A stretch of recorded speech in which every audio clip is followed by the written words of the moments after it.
Oi, meus amores, que bom encontrar com vocês. Na nossa última conversa, havíamos falado rapidamente sobre o encontro. Aliás, nós começamos a falar sobre o encontro de Jesus com João Batista. João, filho de Isabel, primo de Jesus, que já havíamos conversado um pouquinho sobre eles lá atrás. Mas João se encontrava na região de Betabara, próximo da Casa da Passagem, onde ele estava pregando para as pessoas nas margens do Rio Jordão.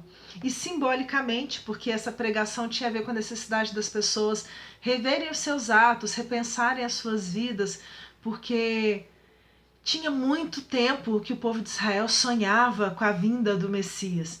E João sabia que o Messias já se encontrava entre eles.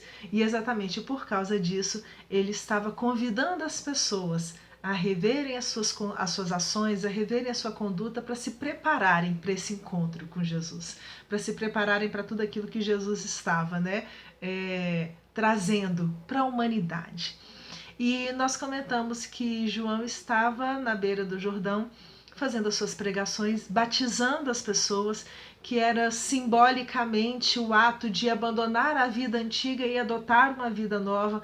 Então ele mergulhava as pessoas no Rio Jordão quando ele vê Jesus se aproximar, quando ele vê a figura de Jesus.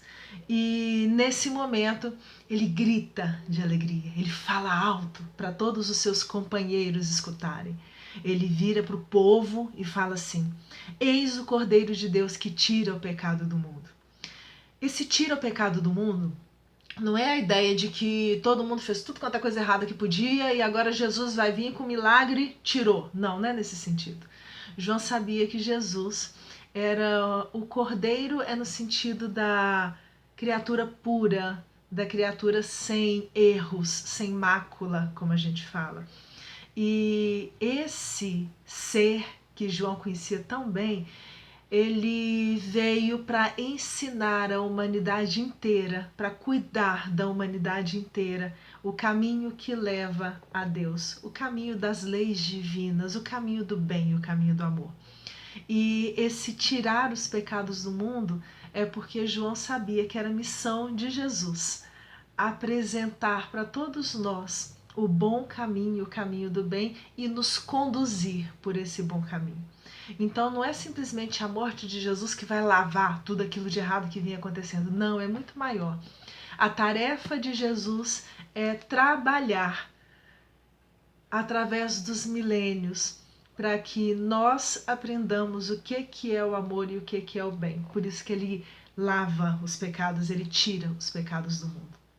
E João ainda continuou: este é de quem eu dizia, porque já tinha muito tempo que João falava para as pessoas que após mim, porque as pessoas às vezes achavam que ele, João, era o Messias, e ele falava que não.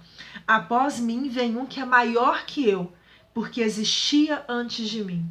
Não o conhecia eu, porque no início Jesus era tão maior, tão mais antigo, que João não conhecia ele nessa intimidade do início. Não o conhecia eu, mas para o tornar conhecido em Israel é que vim com o batismo d'água. E aí, porque ele falava isso enquanto Jesus estava se aproximando.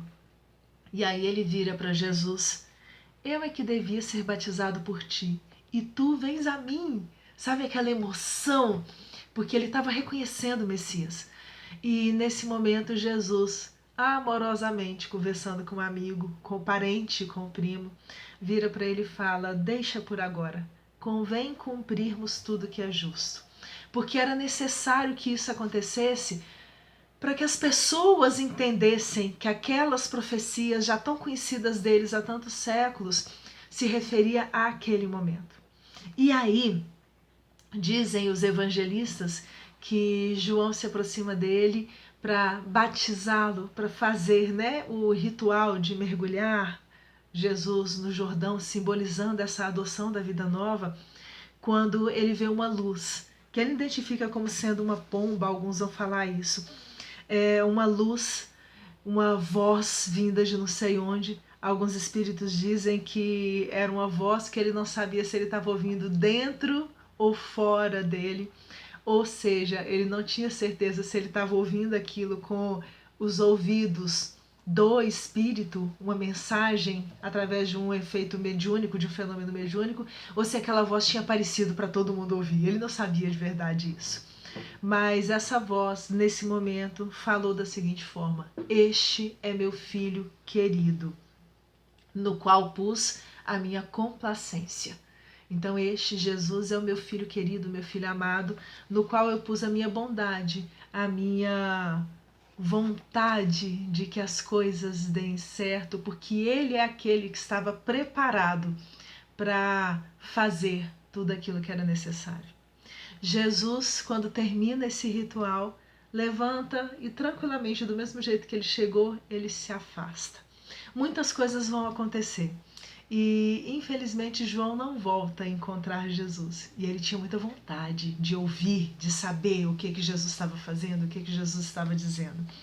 E dizem, né, as tradições, o Evangelho de João vai narrar isso, que teve um momento, algum tempo depois, quando Jesus já havia começado as suas pregações, em que ele se encontrava próximo em termos, né, mais próximo da região onde João estava junto com os seus discípulos, porque João também tinha os seus seguidores, quando um deles, né, vem para comentar com ele, né? Sabe aquela coisa quase, não, mas é o meu mestre é importante também. E os discípulos de João querendo defendê-lo.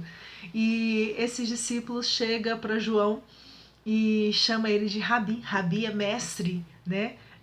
Na língua hebraica. Então ele chama ele de Rabi e conversa com ele. Rabi, aquele que estava contigo do outro lado do Jordão, naquela época lá atrás, de quem deste testemunho, de quem você falou que era importante, batiza e todos vão a ele. Sabe quase que aquela pontinha de ciúme? Tipo assim, olha, tá todo mundo indo atrás dele agora, ninguém mais está vindo aqui atrás de você. E nesse momento, João responde para eles: um homem nada pode receber a não ser que lhe tenha sido dado do céu. Então é a lembrança de que se Jesus estava fazendo aquilo, é porque o céu estava permitindo. Vós mesmos sois testemunhas de que eu disse: não sou eu o Cristo, mas sou enviado adiante dele. Eu sou aquele que vai abrir os caminhos. Eu já tinha falado isso para vocês. Quem tem a esposa é o esposo, mas o amigo do esposo que está presente e o ouve é tomado de alegria à voz do esposo. Essa é a minha alegria e ela é completa.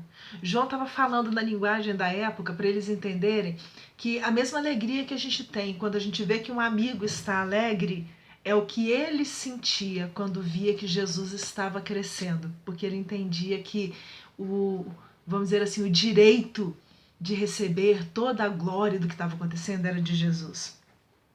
É necessário que ele cresça e eu diminua. Aquele que vem do alto está acima de todos, o que é da terra é terrestre e fala como terrestre. Aquele que vem do céu dá testemunho do que viu e ouviu, mas ninguém acolhe seu testemunho.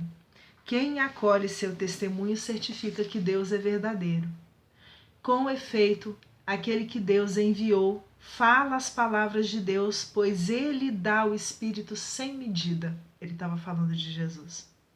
O Pai ama o Filho e tudo entregou em sua mão.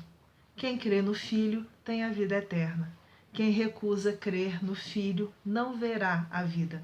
Pelo contrário, a ira de Deus permanece sobre ele. Não é um castigo que ele está falando.